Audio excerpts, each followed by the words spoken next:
Welcome to linear classes. Today we will discuss about the linear equation in two variables. This topic is very important for your 10th standard. This is the first topic of your algebra and this also comes in 9th standard. We have taught about the linear equation in two variables in 9th standard.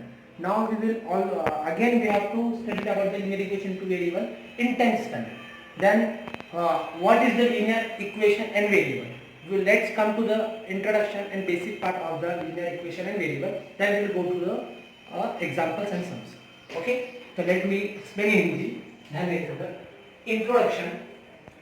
First दिया है linear. हमारा जो topic है वो topic के अंदर तीन word बहुत इंपॉर्टेंट है. वो तीन वर्ड पे ध्यान देना है. मैथ्स के अंदर ये तीन जो वर्ड है ये बहुत डिफरेंट है. पहला है लीनियर वर्ड, फर्स्ट है लीनियर, सेकंड है इक्वेशन, थर्ड है variable. The topic is based on the three words linear, equation and variables. तो ये बच्चों को कंफ्यूजन होता है कि लीनियर वर्ड का मतलब क्या है, इक्वेशन क्या रहता है, वेरिएबल्स क्या रहता है. तो हम थोड़ा 5 मिनट्स के इंट्रोडक्शन के अंदर हम ये देखेंगे कि linear means what, equation means what and variables means what. Okay, तो first of all we will discuss about the linear part. अभी लीनियर वर्ड मतलब क्या है? लीनियर मतलब सीधा. लीनियर वर्ड जो डिफाइन हुआ है उसको अगर हम हिंदी में अगर देखा जाएगा तो उसका मतलब होता है स्ट्रेट, सीधा, वन बाय वन, एक के पीछे एक पॉइंट. जो पॉइंट्स एक ही लाइन पर, एक ही पॉइंट पर, एक ही स्ट्रेट पोजीशन पर लाइज करेंगे और जिस पॉइंट्स के जरिए हम लाइन ड्रॉ कर पाएंगे वैसे पॉइंट्स को बोला जाता है लीनियर पॉइंट्स. तो linear comes from the points. तो जो पॉइंट्स को अगर हम sequence wise one back to the other, one back to the other, एक के पीछे एक के पीछे, और जिसको हम लाइन ड्रॉ कर देंगे तो it's make a straight line. That point is known as a linear and that line is known as a linear line. Okay, so linear means the sequence of the point, sequence of the point which makes a line. Okay, तो हम ज्यादा एकदम deep में जाएंगे. Sequence of the point, कोई भी point का sequence, जैसे ये पॉइंट है, फिर इसके बाद ये पॉइंट, फिर इसके बाद ये पॉइंट, फिर इसके बाद ये पॉइंट, फिर इसके बाद, अब ये सबको ज्वाइन कर दिए तो एक लाइन ड्रॉ हो गई, that is called as linear. And it is also called as a linear line and linear point. और नॉन लीनियर पॉइंट्स कैसे रहते हैं? जो रैंडम रहते हैं, जैसे ऐसा ऐसा ऐसे ऐसे. अब इसके जरिए हम ड्रॉ नहीं कर सकते लाइन, क्योंकि यहाँ एक पॉइंट है, यहाँ एक पॉइंट है, यहाँ एक पॉइंट है. तो that point is known as a non collinear point. Non collinear मतलब जो स्ट्रेट नहीं है.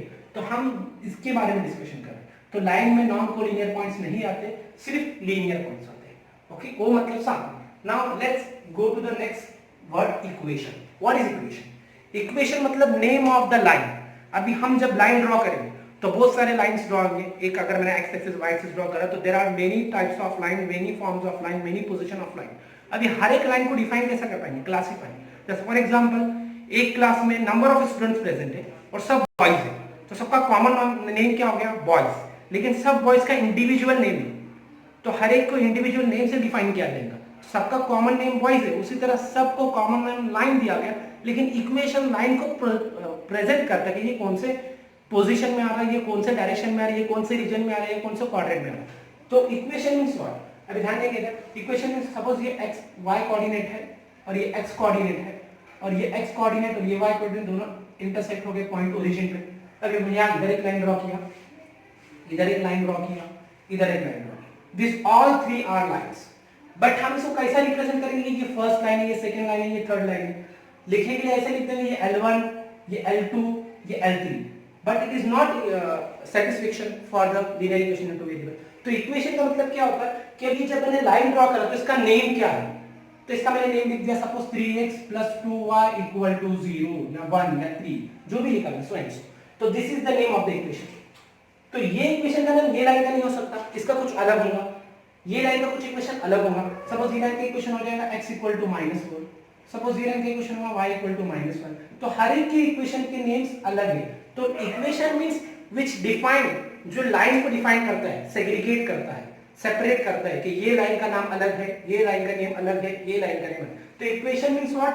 नॉर्मल लैंग्वेज में देखा तो इक्वेशन का मतलब होता है name of the line, name of the line, presentation of the line, कि लाइन किधर किधर प्रेजेंट है, कौन सा डायरेक्शन है, अबव साइड है, बिलो साइड है, लेफ्ट साइड है, राइट साइड है, फ्रंट साइड है, बैक साइड है. तो वो सब प्रेजेंटेशन को इक्वेशन बोला जाएगा.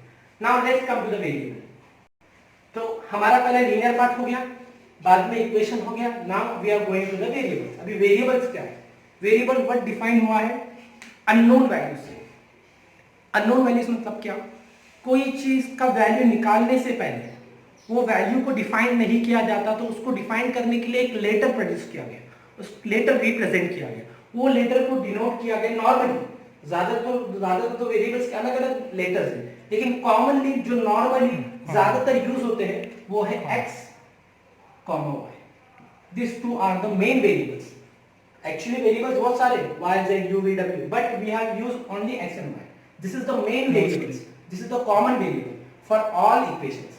तो x is the variable, y is the variable. Variable ये नाम दिया गया, ये तो लेटर है इंग्लिश में, ये भी लेटर है, इसका मैथ्स में यूज कैसा हुआ, हाउ कम्स इन मैथ्स।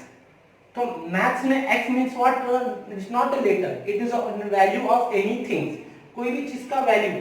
जैसा फॉर एक एग्जांपल मैं दे रहा हूँ कि अगर सपोज हम शॉप में परचेस करने जा रहे हैं मशीनरी परचेस करने जा रहे हैं शॉप में, और वो शॉप वाले को हम जब मशीनरी परचेस कर रहे हैं, जब पसंद कर रहे हैं कि ये मशीनरी, इसमें हमारे पास तीन सेट रहेगा, मशीनरी 1, मशीनरी 2, मशीनरी 3।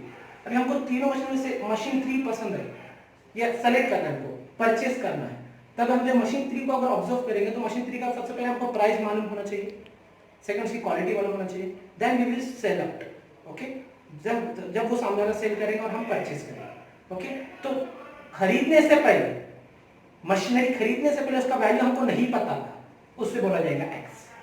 जिसका वैल्यू नहीं पता बिगिनिंग में, जब उसका वैल्यू मालूम पड़ गया कि 60,000 की मशीनरी, तो एक्स का वैल्यू आ जाएगा 60,000।